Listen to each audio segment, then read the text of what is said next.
স্বাধীন বাংলাদেশের ইতিহাসে প্রথমবারের মতো গণতান্ত্রিকভাবে নির্বাচিত পুরুষ প্রধানমন্ত্রী হতে যাচ্ছেন তারেক রহমান। এর আগে জাতীয় নির্বাচনে সরাসরি জনগণের ভোটে বিজয়ী হয়ে কোনো পুরুষ নেতা প্রধানমন্ত্রীর দায়িত্ব গ্রহণ করতে পারেননি। পাশাপাশি গত ৩৫ বছরেও দেশ কোনো পুরুষ প্রধানমন্ত্রী পায়নি। ফলে এই অর্জনের মধ্য দিয়ে তিনি শুধু রাজনৈতিক সাফল্যই পাননি, নিজের নাম লিখিয়েছেন ইতিহাসের বিশেষ এক অধ্যায়। বাংলাদেশের রাজনৈতিক ধারাবাহিকতায় বিষয়টি আরও তাৎপর্যপূর্ণ। বাবা রাষ্ট্রপতি, মা ৩ বারের প্রধানমন্ত্রী, এরপর ছেলে প্রধানমন্ত্রী।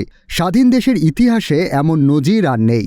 মহান স্বাধীনতা যুদ্ধে সেক্টর কমান্ডার বীর উত্তম জিয়াউর রহমান ১৯৭৭ সালে রাষ্ট্রপতি হিসেবে দায়িত্ব গ্রহণ করেন। পরে খালেদা জিয়া ১৯৯১, ১৯৯৬ ও ২০০১ সালে ৩ দফায় প্রধানমন্ত্রীর দায়িত্ব পালন করেন। আর ৩ দশকেরও বেশি সময় পর গণতান্ত্রিক নির্বাচনে বিপুল ভোটে জয়ী হয়ে তাদের বড় ছেলে তারেক রহমান দেশের নেতৃত্বে আবির্ভূত হতে যাচ্ছেন। এটি কেবল পারিবারিক উত্তরাধিকারের গল্প নয়, এটি এক রাজনৈতিক ধারাবাহিকতার বিস্তার।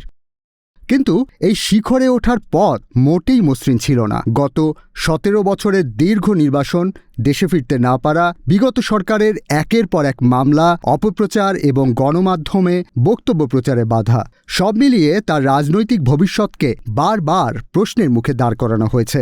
অনেকেই ধারণা করেছিলেন সময়ের স্রোতে তিনি হয়তো হারিয়ে যাবেন, কিন্তু রাজনীতি থেকে সরে যাননি তিনি। লন্ডনে অবস্থান করেও দলীয় নেতাকর্মীদের সঙ্গে নিয়মিত যোগাযোগ রেখেছেন। বিকল্প সামাজিক মাধ্যমে সমর্থকদের উজ্জীবিত করেছেন, সংগঠনকে সক্রিয় রেখেছেন। দূরত্বকে দুর্বলতা হতে দেননি, বরং সেটিকেই কৌশল ও সংগঠনের নতুন কাঠামো গঠনের সুযোগে রূপ দিয়েছেন।